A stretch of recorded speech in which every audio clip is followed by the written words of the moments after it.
Hello, welcome back to the channel. Welcome back to the video series. We continue reviewing the textbook, and that is Understanding Construction Drawings. So this video is about Unit 12, and that is all about footings.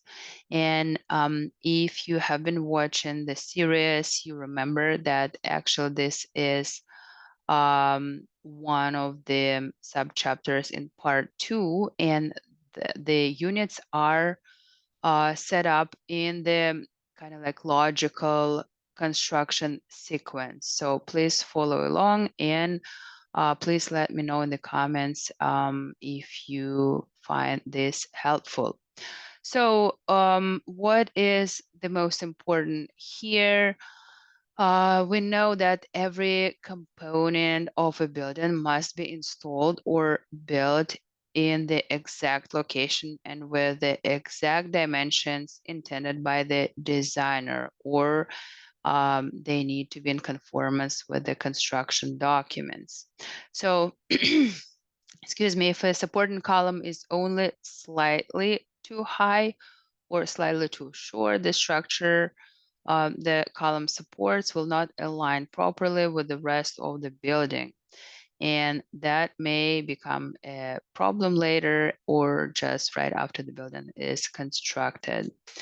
So what we will learn in this unit is that we'll find the information on a set of drawings pertaining to footing design. So we'll be able to locate where it is. And please back up the videos with the textbook, because there are actually drawings that you can refer to. Then we'll be able to interpret drawings for stepped footings used to accommodate changes in elevation, and we'll check the applicable building codes pertaining to footing design. So all soil changes shape under force, and when the weight of a building is placed on the soil tends to compress under the foundation walls and allow the building to settle. To prevent settling, concrete footings are used to spread the weight of the building over more area. So the footings distribute the weight of the building so that there is less force per square foot of the area. And the simplest type of footing used in residential construction is referred to as slab on grade. In this system, the main floor of the building is a single concrete slab reinforced with steel to prevent cracking. The walls are erected on the slab so that it supports the weight of the building. Slab on grade foundations are common in warm climates, and this type of foundation is indicated actually here for this particular house that is described here in the textbook. So please refer to them, to all the graphics, and you will see how that is depicted on the drawings. So you see the note indicating slab on grade construction, and then you can see the typical wall section for slab on grade construction. And also you can see the thickened part of a slab to reinforce it under a load bearing wall. So that is something that is important to remember. So when we move to the spread footings, it is in actually most sections of the US. And the situation when the foundation of the house rests on a footing separate from the concrete floor. And that is called a spread footing because it spreads the force of the foundation wall over a wider area. Spread footings can be made by placing concrete inside wooden or metal forms, and the footing is shown here. So please refer to the images. There are actually pictures from the field, and there are sections and details. So the dimensions of the footings can be determined from the dimensions shown for the foundation, and the foundation rests on the center of the footing unless otherwise specified. But the dimensions must meet the minimum requirements, and that is from the IRC, or International Residential Code, table R403.1. So please refer to that. It's always good to be familiar with the code, like especially like where to find information. You don't need to memorize the, like IBC or IRC or any other code, but you need to, make sure that you know where to find a chart or any type of information for your calculations. So a complete set of construction drawings also includes sections that show the spread footing in greater detail. So, but these drawings are often superseded by local building codes. So building codes for footing include such things as minimum permissible depth of footing, required strength of concrete for footing, the width of footing, and the use of keys or dowels made of reinforcing steel. So please take a look at that, how that is depicted, and there are a few more sections here. And when reading the foundation plan for footing dimensions, pay particular attention to special features like fireplaces and pilasters.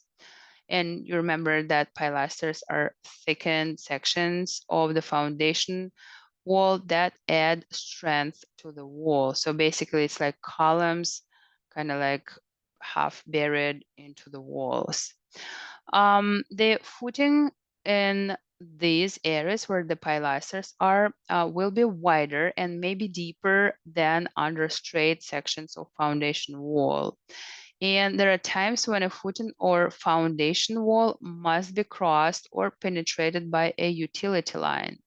So care must be taken when penetrating, and if it's not shown on the drawings, prior approval by an engineer is most often required.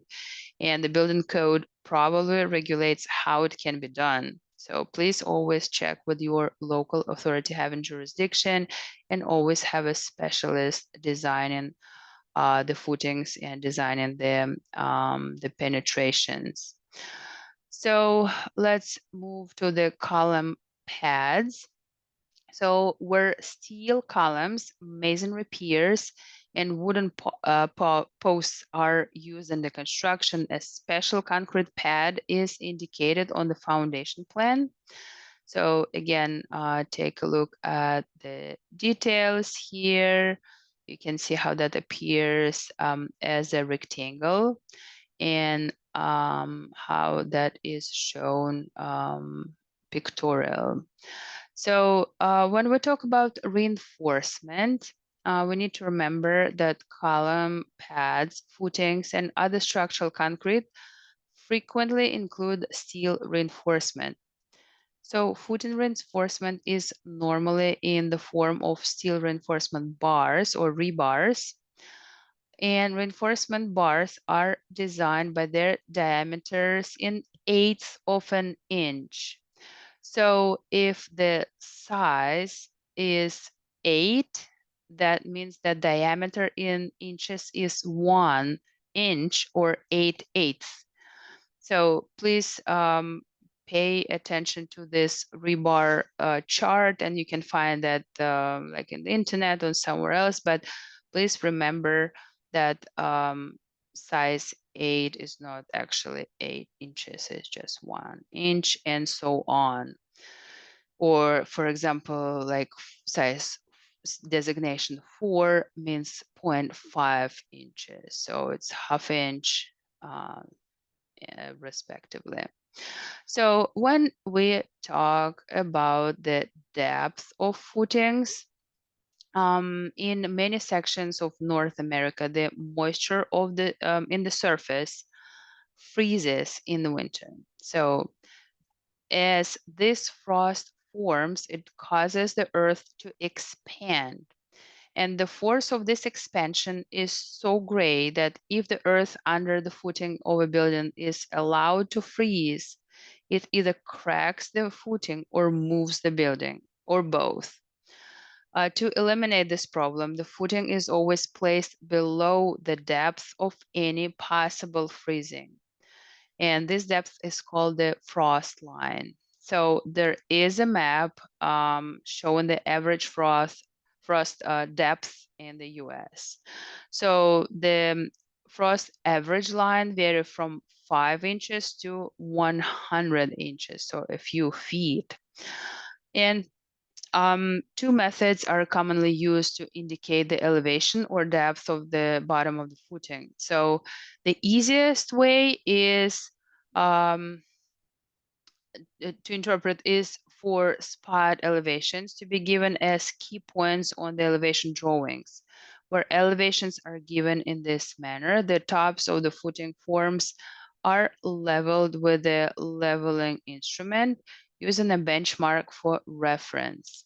Another commonly used method is to dimension the bottom of the footing from a point of known elevation. And this may be the finished floor or the top of the masonry foundation or something else.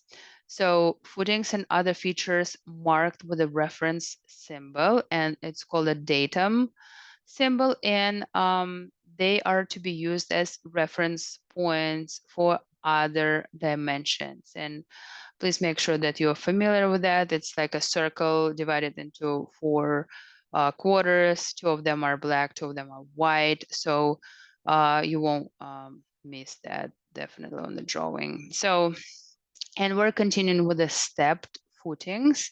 This is our final little paragraph to review here. So on sloping building sites, it's necessary to change the depth of the footings to accommodate the slope, and this is done by stepping the footings. When concrete blocks are to be used for the foundation walls, these steps are normally in increments of 8 inches. So this allows the concrete blocks to be laid so that the top of each footing step is even with the masonry cores. Some buildings require several steps in the footing to accommodate steeply sloping sides, and steps in the footings are actually shown on the elevation drawing here. So please take a look at that. And on the foundation plan as well by a single line across the footing. So please make sure that you're familiar with that and you know how to actually read those drawings when you encounter them in the field. So that was it for Unit 12. Thank you so much for watching. I will see you in Unit 13.